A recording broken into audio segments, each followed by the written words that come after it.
जय हिंद। ये वीडियो आप लोगों के लिए बहुत ही ज़्यादा इंपॉर्टेंट है। देखिए हमारे पास ये क्लास 10 सामाजिक विज्ञान का अर्धवार्षिक परीक्षा का ये पेपर है, इसको हल करवाने वाले हैं। देखिए इससे आपको ये पता चल जाएगा कि जो हमारा पेपर होगा सेम इसी पैटर्न पर पूछा जाएगा। और जो आपने अभी तक अर्धवार्षिक परीक्षा पेपर नहीं दिया है तो वीडियो को पूरा देखना। ये वायरल पेपर है, पता नहीं आपके ही यहाँ पर एग्जाम में आ सकता है, तो वीडियो को पूरा देखना, पूरा हल करके बताने वाले हैं। और जो 20 क्वेश्चन होंगे इनमें ये बहुत ज़्यादा इंपॉर्टेंट होंगे, तो वीडियो को अंत तक देखना। यहाँ पर देखिए लिखा है अर्धवार्षिक परीक्षा कक्षा 10 सामाजिक विज्ञान, और यहाँ पर 70 नंबर का पूर्णांक होगा। उसके बाद में समय 3 घंटा 15 मिनट होगा। और नोट ये आपको अच्छी तरीके से पढ़ लेना है। इसमें बताता है यह प्रश्न पत्र 2 खंड में विभाजित है, खंड खा का एवं खा में। उसके बाद में जो खंड का होगा इसमें 20 अंक के बहुविकल्पी प्रश्न होंगे जो आपको OMR शीट में भरना होगा, और 50 अंक के वर्णनात्मक प्रश्न होंगे जो आपको कॉपी में लिखना होगा। मानचित्र संबंधी भी प्रश्न पूछे जाएंगे, और ये भी बताऊंगा मानचित्र कैसे आपको भरना है। मात्र बहुत ही कम टाइम में बताऊंगा कि कैसे आपको भरना है, तो वीडियो को पूरा जरूर देखना, तभी समझ में आएगा। तो यहाँ पर पहला क्वेश्चन है कि फ्रांस में गणतंत्र की घोषणा किस वर्ष हुई। यहाँ पर 1815 ईस्वी की, 1830 ईस्वी की, 1848 की, 1871 ईस्वी। देखिए बहुत ज़्यादा ये इंपॉर्टेंट है बोर्ड एग्जाम की दृष्टि से, तो आपको इसको तैयार कर लेना है। तो देखिए इसका राइट आंसर हो जाएगा जो फ्रांस में गणतंत्र की घोषणा किस वर्ष हुई थी, तो यहाँ पर सवाल इसका राइट आंसर हो जाएगा 1848 ईस्वी में हुई थी। अगला यहाँ पर नेपोलियन का संबंध किस देश से था। जर्मनी की, इटली की, फ्रांस की, इंग्लैंड। देखिए जो नेपोलियन का संबंध किस देश से था, तो ये फ्रांस से संबंधित था। सवाल इसका राइट आंसर हो जाएगा, बहुत सिंपल सा है। अगला यहाँ पर असहयोग आंदोलन का मुख्य कारण क्या था। रॉलेट एक्ट की, प्रथम विश्व युद्ध, खिलाफत आंदोलन, चौरी चौरा कांड। देखिए इसमें क्या हुआ था, जो असहयोग आंदोलन का इसका मुख्य कारण था रॉलेट एक्ट, और एक जो यहाँ पर जलियांवाला बाग हत्याकांड हुआ था। ये दो इसके मुख्य कारण बहुत ज़्यादा इंपॉर्टेंट थे, इसलिए ये असहयोग आंदोलन चलाया गया था। अगला यहाँ पर वंदे मातरम गीत का लेखक कौन था।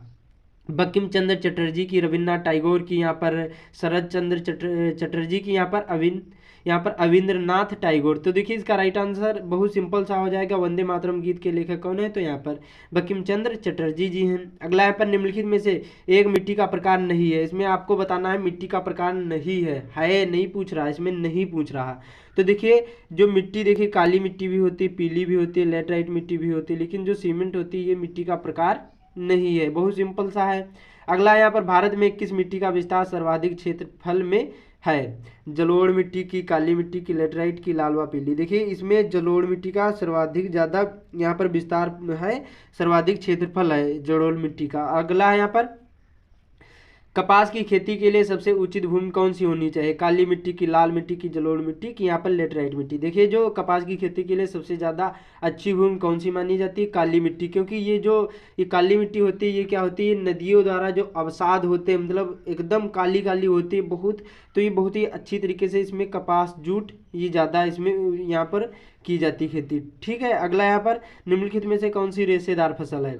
देखिए रबी की फसलें वो होती हैं जो गेहूं के सीजन पर कटती हैं, जो गेहूं के सीजन पर बोई जाती हैं या फिर कटती हैं।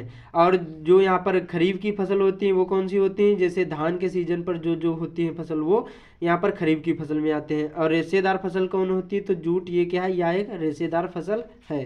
तो सिंपल सी हो जाएगी, राइट आंसर दा वाला हो जाएगा। अगला है नवा, श्रीलंका में जो सिंहली को एकमात्र राजभाषा कब घोषित किया गया था। तो देखिए ये सन 1956 ईस्वी में घोषित किया गया था।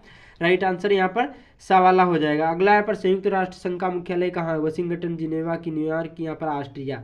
तो देखिए संयुक्त राष्ट्र संघ का मुख्यालय कहाँ स्थित है, तो ये यहाँ पर न्यूयॉर्क में स्थित है, अमेरिका में स्थित है। ध्यान रखना मार्टिन लूथर किंग की हत्या कब की गई, 1950 की, 1965 की, 1968 की, 1980। तो देखिए मार्टिन लूथर की हत्या कब की गई थी, तो ये 1968 ईस्वी में की गई थी। अगला भारत में पंचायती राज की स्थापना कब हुई, तो देखिए 1980 ईस्वी में कि 1990 की, 1992 और की 2004 में। तो देखिए जो यहाँ पर पंचायती राज की स्थापना 1992 ईस्वी में हुई थी। और ये ध्यान रखना है, इसको देखिए अच्छी तरीके से सभी को तैयार कर लेना है। ये देखिए कम से कम इनमें से 10 या 5 नंबर, 15, 20 भी नंबर का आपके बोर्ड एग्जाम में पूछा जा सकता है। तो वीडियो को पूरा देखना, सारी चीज़ें बताऊंगा। बाकी चैनल पर पहली बार आए चैनल को सब्सक्राइब भी कर लेना, और कमेंट में बताना कि अब किस पर वीडियो चाहिए। ठीक है, सभी पर आप लोगों को वीडियो प्रोवाइड कर दूंगा, चाहे कोई भी विषय हो यहाँ पर अगला है, भारत में कुल कितने संघीय राज्य हैं? तो देखिए भारत में कुल यहाँ पर 28 संघीय राज्य हैं और 8 केंद्र शासित प्रदेश अब हो गए हैं। ध्यान रखना है, बहुत ज़्यादा इंपॉर्टेंट पूछा जा सकता है। अगला फिर से वही रिपीट क्वेश्चन हो गया है। श्रीलंका में सिंहली को एकमात्र राजभाषा कब घोषित किया गया? तो 1956 में घोषित किया गया था। अगला यहाँ पर निम्नलिखित में देशों में से किस देश का मानव विकास सूचांक 2016 के अनुसार भारत से अधिक ऊंचा स्थान था? तो देखिए ये श्रीलंका का था, ये तो पाकिस्तान कभी नहीं हो सकता है, तो राइट आंसर श्रीलंका का हो जाएगा। अगला यहाँ पर निम्नलिखित में से यहाँ पर किस राज्य की प्रति व्यक्ति आय सर्वाधिक है? तो देखिए इसमें हरियाणा की सर्वाधिक है, क्योंकि इसमें ऑप्शन में गोवा नहीं है। जो गोवा ऑप्शन में हो तो राइट आंसर गोवा लगाना, और जो जैसे गोवा ना हो तो हरियाणा लगाना, ठीक है। क्योंकि इसमें लगभग में हरियाणा में 1.5 लाख या 2 लाख प्रति व्यक्ति आय सालाना हो जाती है। बाकी हरियाणा में तो सॉरी यहाँ पर जो गोवा में ये अच्छी तरीके से कम 3-4 लाख प्रति व्यक्ति आय है, सबसे ज़्यादा सर्वाधिक आय वही मानी जाती है गोवा में, लेकिन ऑप्शन में गोवा है नहीं तो हरियाणा लगाया जाएगा, ठीक है। अगला है 17वां, एक वस्तु का अधिकांशतः प्राकृतिक प्रक्रिया से उत्पादन क्षेत्र की गतिविधि आता है? तो ये प्राथमिक क्षेत्र के गतिविधि के अंतर्गत आता है। अगला है, निम्नलिखित में से सर्वाधिक क्षेत्र में कौन नहीं है यहाँ पर? तो देखिए सार्वजनिक क्षेत्र में नहीं है। सार्वजनिक क्षेत्र में देखिए रेलवे भी है, डाकघर भी है, टिस्को भी है।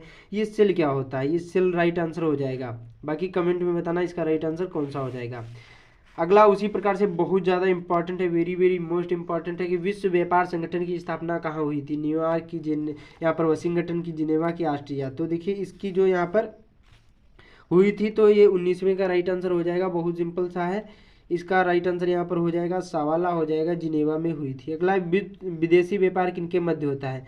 विदेशी व्यापार किनके मध्य होता है? 2 देशों के मध्य होता है। बहुत सिंपल सा है, जैसे जो मतलब देशी व्यापार हो तो 2 प्रदेशों के मध्य होता है, और जैसे कोई यहाँ पर शहरी हो तो 2 या फिर 2 नगरीय यहाँ पर व्यापार हो तो यहाँ पर 2 नगरों के मध्य होता है। जैसे गांवी यहाँ पर व्यापार हो तो 2 गांवों के मध्य होता है, लेकिन इसमें 2 देशों के विदेशी बता रहा है तो 2 देशों के मध्य होता है। राइट आंसर आवाला हो जाएगा।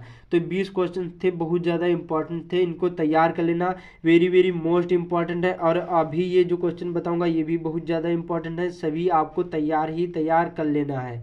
भले ही आपके अर्धवार्षिक में ना आए, लेकिन ये बहुत ज़्यादा चांस होते हैं आपके बोर्ड एग्जाम में, क्योंकि जो ये यहाँ पर जो ये पेपर बनाते हैं ये एक्सपर्ट लोग बनाते हैं, तो उनको ये पता होता है कि शायद इनमें से बहुत सारे क्वेश्चन भी फंस जाते हैं।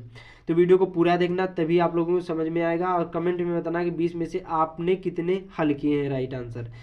तो अब यहाँ पर खंड खा होगा जो आपको कॉपी में लिखना होगा। इसमें 4 क्वेश्चन होंगे और 4-4 नंबर के पूछे जाएंगे। देखिए बाल्कन प्रदेशों में राष्ट्रवादी तनाव क्यों पनपा, बहुत ज़्यादा इंपॉर्टेंट है। अगला यहाँ पर साइमन कमीशन की रिपोर्ट से कांग्रेस क्यों असंतुष्ट थी और कांग्रेस ने किस नई नीति की घोषणा की? दोनों बहुत ज़्यादा इंपॉर्टेंट है, इनको हल कर लेना।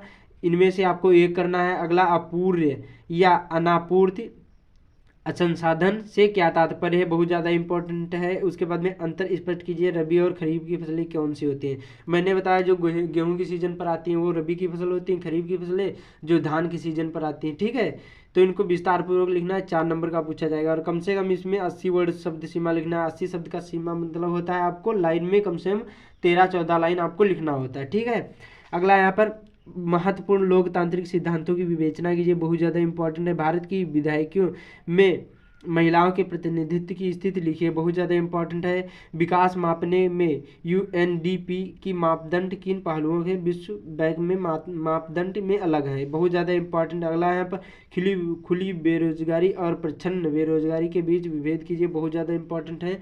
अथवा करके 2-2 पूछे जाएंगे, इनमें से आपको एक एक करना है। अब यहाँ पर वर्णनात्मक प्रश्न जो आपको 150 वर्ड में लिखना होगा, और ये 4 क्वेश्चन होंगे जो 6-6 नंबर के पूछे जाएंगे। 1789 ईस्वी में फ्रांस की क्रांति में परिणामों का प्रकाश डालिए, बहुत ज़्यादा इंपॉर्टेंट है।